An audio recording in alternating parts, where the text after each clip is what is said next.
Today's topic is, I titled it Life Burnout and How to Deal. Or really, it would be cool if I did it hashtag life burnout, hashtag how to deal for those Instagram peeps out there. And it sounds a bit simple, but we're going to be going pretty deep, especially near the end. Well, I'm going to go into three different concepts today. So the first bullet point is returning to the basics, which is just a great refresher for us all. The second one is reconnecting with the simple. And then the third one is actually something brand new I've never taught before, but it's called Ikigai. Ikigai. And it is the Japanese concept of reason for being. And it's like this little diagram, and then there's multiple components, and it's all about how to find, I guess, ultimately your reason for being. And it's just kind of a cool thing that they sometimes teach in Japan. I don't know how much, because I'm surprised I actually haven't heard of it before.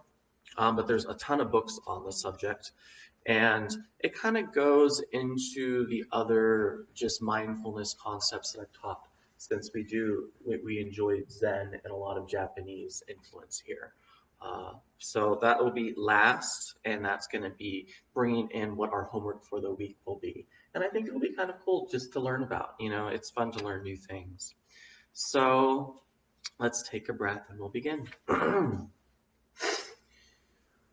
Excellent. So just a quick disclaimer, if I'm sniffling, do not be alarmed. When we were raking, we raked this whole berm, not all of it yesterday, but we finished raking it yesterday. And while we were raking it, not only does that with all the grass, but they were mowing over there. And so this huge dust cloud was like coming at us, kind of like those haboobs in Arizona. Shout out to the AZ peeps. And afterwards, literally, like I just couldn't breathe. And so that was great. So great. So a couple of that's still with me today. So returning to the basics, life burnout and how to deal. Who struggles from burnout from time to time? I experience it at least once or twice a month. And for me personally, a lot of it comes from, I would say one Sunday out of every month, I don't know what the fuck I'm going to say. I get creative burnout. And I always come up with something, but some of you may notice that some sermons have so much more energy in them and other sermons may not. And if you don't notice, bless your hearts. Thank you so much. But sometimes, literally, there's just some weeks where I'm just like, I'm creatively dry. But I always have to push myself and force myself through to show up and do this work. And it was even worse years ago in Arizona when I would be coming up with a Sunday talk every week, and then I would be coming up with a Wednesday class every single week, all the while teaching different things, working on new books and working on the studentship. So I'm just always this like content creation machine, and then writing blogs and having to do video editing. And so that's where mine manifests from. And so when I was writing this, I was trying to think about the ways that I keep myself fresh and zesty for y'all. And just kind of topics in general that can benefit us all. And just over the years, how I've helped people from just, stay-at-home mothers all the way to people that are entrepreneurs, to people, I've even worked with CEOs of major corporations and how to manage that burnout feeling that ultimately every single person, that's something that unifies us all. Maybe that's something that we can unify the nations over. Just talk about burnout, because it is interesting how it is a universal issue that ultimately we all experience from one time or another. I think some cultures more than others, that's for sure. But what's interesting, as I was talking to a friend the other night, and he was even saying there's something now that he was calling corona fatigue. Anyone have felt that yet? Corona fatigue. And so that could probably play a role in this as well. So let's take a breath. So first things first, returning to the basics, this is where we're going to start filling in the blanks. I'm sure some of you may already know the answers, but it's going to be mastery of thought. Wow, how about that? So this is number one, and for those of you who don't have your handout, it's right there. So mastery of thought, re-exploring, fill in the blank thought patterns. Re-exploring, fill in the blank thought patterns. And holy cow, I know I talk about this freaking constantly. And it's in the Living Peace Code that we recite every single Sunday and every day now that we do our online meditations. But if we're not feeling well, that is our call to action to explore our thought patterns and say, what rabbit holes have I been going down this week? You know, what momentum have I been building with my thought process? And this is so important to really point out because it's going to relate to the third point because it feeds into our emotions. Your thought patterns and the drum you keep beating influences how you feel and how you perceive life and drastically changes how you're going to be relating to life. So it changes your relationships, it changes how you enjoy your work or your family. It literally changes the perception and the filter of reality. So it's so important to return to the basics of mastery of thought, re-exploring my thought patterns. Isn't that juicy? Such a great reminder. And then let's do a quick shameless plug for Living Peace. Because ultimately, this whole book, if there's one, I know there's 9 different tenets, but they all always harken back to the foundation of mastery of thought and the importance of how thought is the building block of reality. Because thought feeds into our impulses, thought feeds into our emotions. Those things influence our perceptions and our behaviors, and how we're behaving influences our relationships, and all that together influences our collective reality. So it really is important. So now, number 2 is mastery of impulse, and that's re-exploring behavior and addictions. Re-exploring behavior and addictions. And so you might even want to put like above the word behavior, just you could put the word spilling. And so try and be really mindful of what spilling behavior you might be falling into. We've talked a lot about this as well. Just when we're not feeling great, when we're kind of in a funky mode, how are we spilling our thoughts and our emotions onto other people through our behaviors? And then, of course, addictions. I'm sure we all have addictions to some degree, even if it's just subtle. But just how are we escaping from our problems rather than dealing with them? How are we numbing ourselves to them? There's a lot of escapism and numbness going in there. And then the third one is mastery of emotion, exploring emotional roots. Exploring emotional roots, and this really does connect to mastery of thought quite beautifully. So exploring emotional roots, and then you can even put in parentheses guilt/blame. Guilt/blame. Because if you're in guilt mode or if you're in blame mode, especially, who's ever blamed someone before for your emotional well-being? Right? And so if you're in blame, please, for the sake of life, return to the basics and explore your thought patterns, explore your behavior, explore your emotions. Because whenever we're in blame, we are creating a reality. We're creating a perception. We're going down rabbit holes. And the end result is not ever going to be peace. You know, we use blame to kind of like justify our behavior or to take the weight off our shoulders. But really all that does is it just traps us even more. And so please, if you ever find yourself in blaming or in shaming or even cultivating your own guilt, that's some twist is not a bad word, not a wrong word. It's just a twisted up, bundled up, brambled up perception that is causing you unnecessary suffering. And it's likely causing your behavior to spill over onto other people even more. And it's only leading to further conflict and not reconciliation. So let's breathe that in. So those are just a few returning to the basic points. Mastery of thought, impulse, emotion, re-exploring thought patterns, re-exploring behavior and addictions, re-exploring emotional roots, parentheses, guilt/blame. And then again, for those of you, Living Peace is always a wonderful place to restart. Or I know there's a lot of people out there that I haven't seen in a while. Even once a year, it's a fantastic time to just check in and have a session and just see what's going on, and we can kind of take scope of what your emotional mental mapping is right now. And so that's pretty cool. Okay, let's move on to the second main bullet point, which is reconnecting with the fill in the blank. Reconnecting with the simple. reconnecting with the simple. And to the side of simple, don't put it underneath the 1, 2, 3, 4 because we'll be filling in the blanks there. But to the side of simple, let's go ahead and also add viewing all with a capital A, viewing all as beautiful. Viewing all as beautiful with meaning. Viewing all as beautiful with meaning.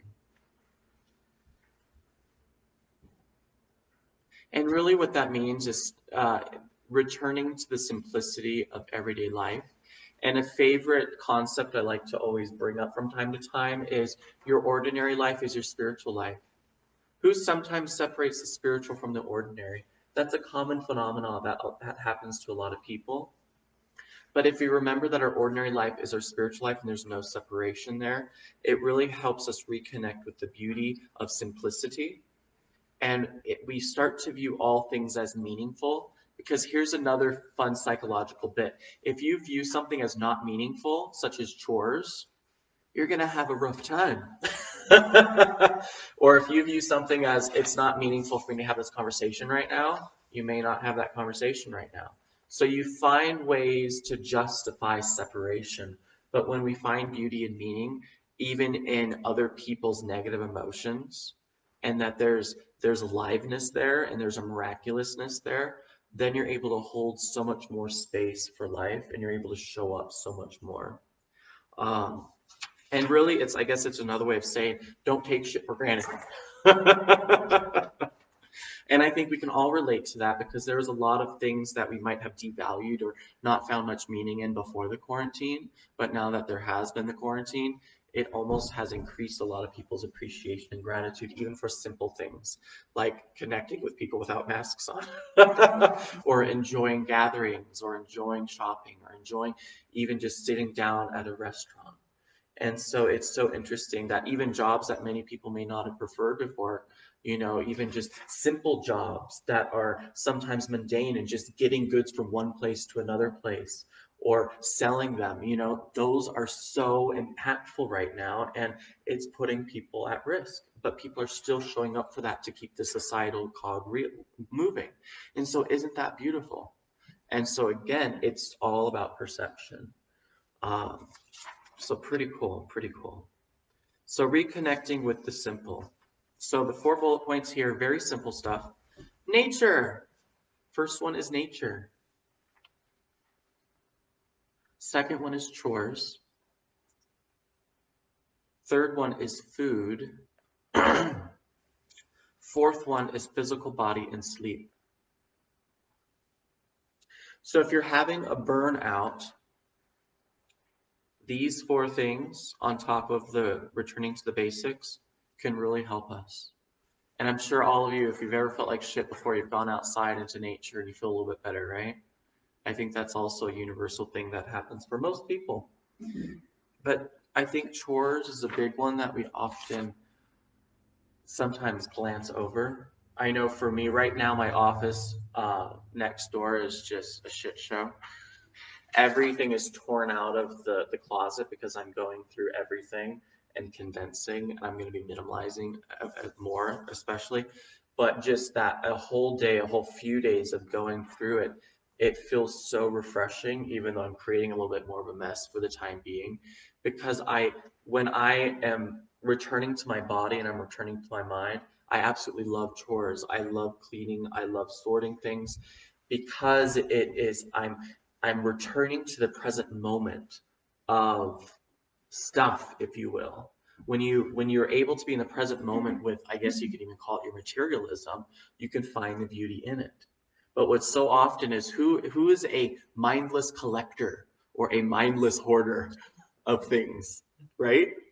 And so that's the difference with materialism. A lot of times with materialism, we're collecting and we're hoarding, but there's a lot of mindlessness about it, and we might not even touch those things. And so it's so cool, even though I am minimalizing, but I'm in the world of tangibility and materialism right now with all this shit. And touching it is like reawakening it and reconnecting with it and really, and maybe even repurposing it, even if it's no longer going to be in my care. And so it's a very delicious place to be. And Thich Nhat Hanh is all about like, washing the dishes or eating your food or sweeping. And can you do those things fully in the present moment with your mind is right there and not thinking about something else? And if you can, you're touching aliveness. You're touching the miracle of life. And so again, a lot of times we might devalue chores, but there's a lot of beauty in them. And then of course the third one is food. Who's a mindless eater like Alaric? And so when we can return to our food, we can even just start by just eating it more slowly and mindfully and being in appreciation of it. And then we can work ourselves up, especially for those who are not known to cook much, but preparing healthier meals, preparing meals that are more beautiful and pleasing to the eye. And so it's just another way of reconnecting your mind and your body. And in monasteries, they're really big on eating in such a way that cultivates that energy. And that's something we can do every single day. That's what's cool about food is most of us eat every single day, unless we're on some fasting diet thing or whatnot. But most of us consume, well, especially liquid, we have to consume something every day. And every time we're consuming something, we can train ourselves to be so mindful of it. And again, that's just another tool to make us appreciate the aliveness of this moment. And then number 4 is physical body and sleep. So of course, people who appreciate yoga, that's a big thing.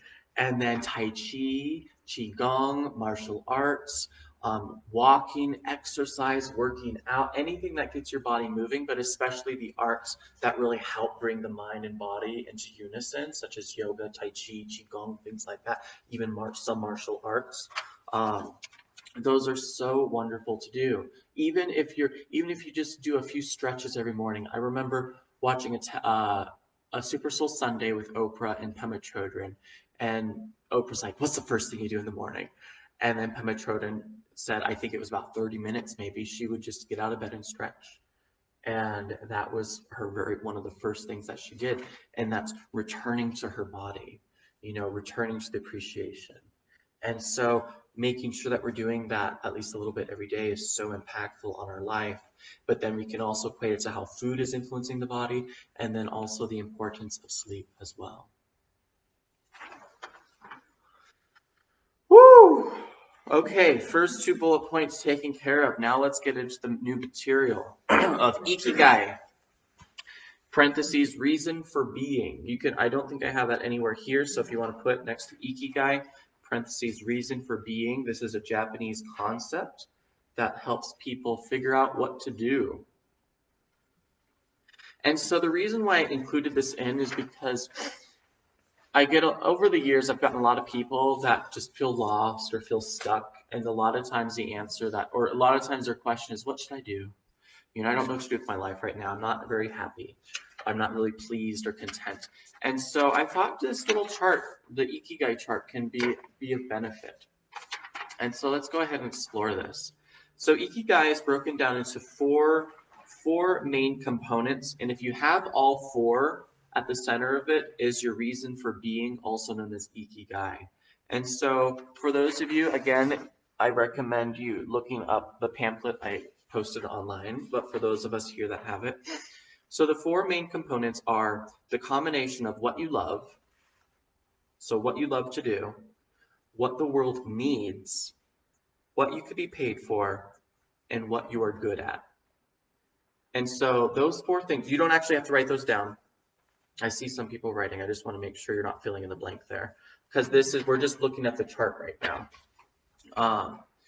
We'll get to the fill in the blanks. But these 4 things, what you love, what the world needs, what you can be paid for, and what you are good at. When those 4 things come together, you got Ikigai. And now let's break it down even further, because it's one at a time. So again, we're not filling in the blank yet. But what you love is often broken down into passion and mission. So with passion, we've all felt that before. You have a passion about something that you love. But what's interesting is a lot of passions don't make you money. And then there's also what you love to be a mission. Who's ever felt a calling before, right? But sometimes it's really hard to turn that into a profession. Because again, you might have all this excitement, but you're not getting paid for it. And then there's what the world needs, which can tie into mission. But a lot of times what the world needs may not necessarily be what you're good at or what you love to do or what you can be paid for.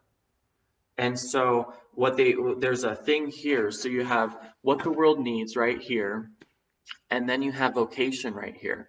And so they talk about profession and vocation as separate things. So a vocation is more of just like the mundane tasks that need to get done. That's how they talk about it in Ikigai. So what the world needs might just be for you to do something that you don't like doing, but that's what the world needs. And it might be different from your profession because your profession might be something that you love to do and you could get paid for and you're good at, but the world doesn't really need it. It's not in high demand. And so that's the challenge of this component. And then you go down for what you can be paid for, which you can get a little bit of money for a vocation, and you can get, of course, a lot of money through your profession, but it doesn't mean it's what you love doing. Anyone felt like that before, having a job that you don't really prefer, but maybe it is a necessity? And so it's interesting how it can cause some contention. And then to the far left, you have what you're good at, and it can tie into your passion, but even if it's your passion, doesn't mean you're getting money out of it. And it can tie into can tie into your passion, doesn't mean you're getting money, can tie into your profession, but it doesn't mean it's fulfilling your call. It doesn't mean that's fulfilling some type of mission for you. And so you see how all these components kind of interweave. And now we'll move on to filling in the blank, which I kind of touched on. But number one, and you'll see here, I actually put in these numbers that we could fill in the blank for. So number one, when you're full and blown with what you love doing, there's delight, comma, but no wealth. Delight, comma, but no wealth. And then when you're fulfilling number two, what the world needs, there's excitement, but there's also uncertainty. There's excitement there, but there's uncertainty. Because again, it's completely, what's where I'm looking for? It's the opposite of what you're good at. And so what the world needs may not be what you're actually good at. So there's a constant questioning because it's almost like you're constantly going uphill, going uphill, going uphill. You're excited that you're on this journey, but maybe you're terrible at hiking. Or that you're having a difficult time because maybe you're trying to start a business, but you don't know the first thing about having a business. That I get all the time. I went to a trade school. And so I would say the majority of the people that went to that trade school, their skill set is not running a personal business. And that's okay. And that's what Ikigai can help with. I wish they taught Ikigai because it would help people figure out where they fit in the cog of the wheel of life. Some people are great at running business. Other people are not. But not everyone has to be someone that runs a business. Does that make sense? And so it's interesting when you see people have this big mission and this desire to do things, but it just may not be in their skill set, and that's okay. And what's interesting is in Ikigai, they really say, find what you're good at and become a master of it, rather than constantly work on things that you're not that great at and just remain mediocre for the rest of your life. That's a powerful sentence, isn't it? Because here in America, we're sometimes taught you could be, if you put your mind to it, you could be a master at anything. But sometimes that can take so much more energy and time. It can take years and years and years versus finding just those 1, 2, or 3 things that are just so in alignment with what you're good at and you can really become a master at it. That's where your Ikigai exists. If you can bring it into also what you love, what the world needs, and what you can be paid for. Does that make sense? And then you go down to what you can be paid for at the bottom. And again, there's the profession and the vocation aspect of it. But is it really what you love doing? Because that's the contrast. Even if you can be paid for something and it's not something that you love, you're going to have that uncertainty. And so the third one that you can fill in the blank for is comfortable, but feeling empty. Comfortable, but feeling empty. I'm making plenty of money and I'm comfortable, but it's not something I love, and so I feel a bit empty. I think that's a big thing a lot of people suffer with. Not I think, it's something I've worked with a lot of people on, actually. And number 4, what you are good at. And again, this can go into a passion and profession, but the counter is that it's not involved with anything what the world needs. So what you're good at may not be what the world needs. And so fill in the blank is number 4, which is content, because you might be being paid a bit. You're content, but you feel unimpactful. Content, but feeling unimpactful. Like, I'm not really making a mark. I'm not really necessarily helping people. And I want to do something that helps people. That's something I hear a lot from people as well. So it's kind of a downer. It's like, holy shit, there's so much. But what's beautiful about understanding this is that if you can find, and this is what your homework is going to be about, journaling each section. So your homework is going to be journal on what you love, journal on what the world needs, journal on what you could be paid for or what you've been paid for, and journal on what you're good at. And really dive into each of the 4 areas. And when you can dive into each of the 4 areas, and then you can maybe you can start to develop some understanding of in what ways in your life have you been siphoning energy that might be going nowhere. I know I've done that before. And then in what areas does there seem to just be this easy road through the center that is an Ikigai? Does that make sense? And so for people who are retired, and money's not an issue necessarily, I think this can still be beautiful. Maybe you don't necessarily have to have that 4th component, but if you can at least get, something that you're good at, what the world needs and what you love, you can actually fulfill something within you. Because I know, and what's interesting is sometimes when people retire, it's almost like some people get to really enjoy life, but a lot of people go through what do you call that? Not a midlife crisis. What's the third, the seventh? What's that? The third life crisis? I don't know. I don't have a name for it. Now there's the quarter life crisis where people in their 20s and 30s are going through a crisis. Do you guys know that that's a thing now? Yeah, so that's a thing now. And then you have the midlife, right? And I guess retirement can be considered midlife, but now that life is extending, it's not necessarily. So now we have the 3/4 crisis, where it's like, okay, the kids are fully out of the house. Maybe I'm fully retired now. Now what? But I still want to do something with my time that is fulfilling. And so you're gonna want to make sure that you can look at this chart and see if the things that you've been trying may not be hitting the nail on the head, but maybe they can if you look at this chart. Again, this is just a concept I'm teaching that is popular in Japan, and when I read through it, I found benefit in it. So we'll see if it's anyone's cup of tea. So let's breathe that in real quick, and then let's bring it all home.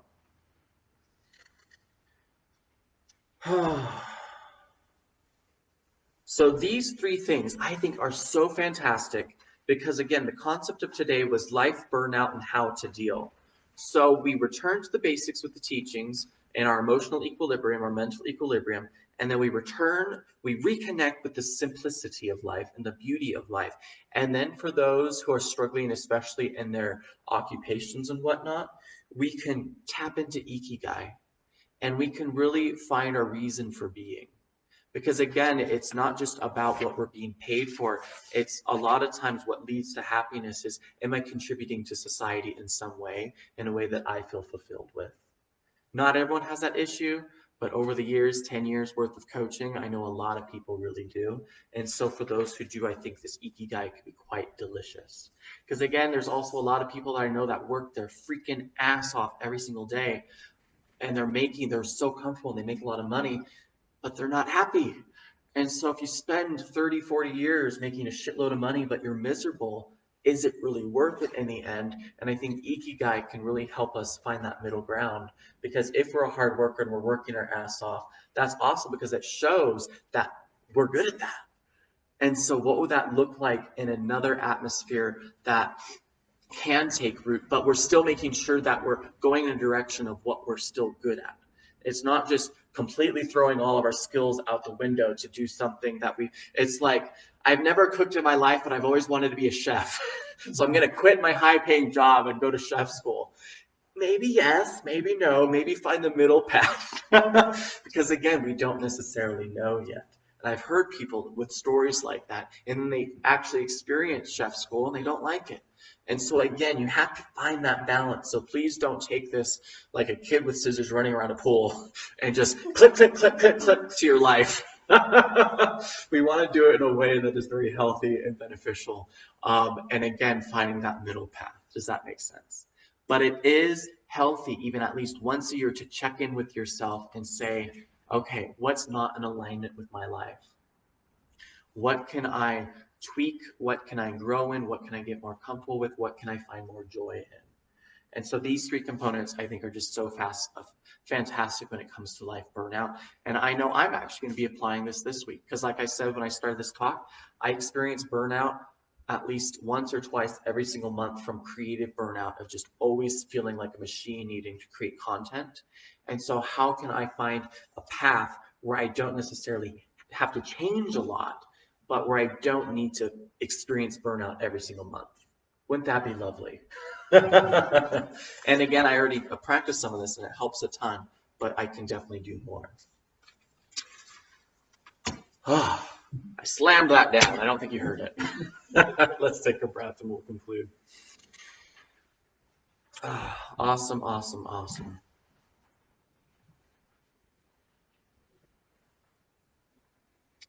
So breathing in peace, exhaling love.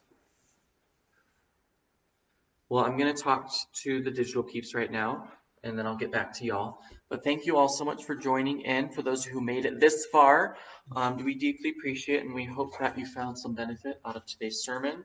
I'm going to be posting some links. So if anyone, after we're done, I'll post some links if anyone would like to donate, even just a few dollars. I know on Patreon we have a reoccurring, our most minimum is even just $3 a month. So even that could really help us. But of course, you can give more or even one-time donations. Again, there's no pressure, especially with things going on right now. But it really does help with all of our upkeep costs. So I will go ahead and do the same format next week where I'll be posting the pamphlet a day ahead so people can print it if they want. And then we'll be back at our usual time next week and post the sermon. Thank you all so much and have a happy, healthy week ahead. Blessed be.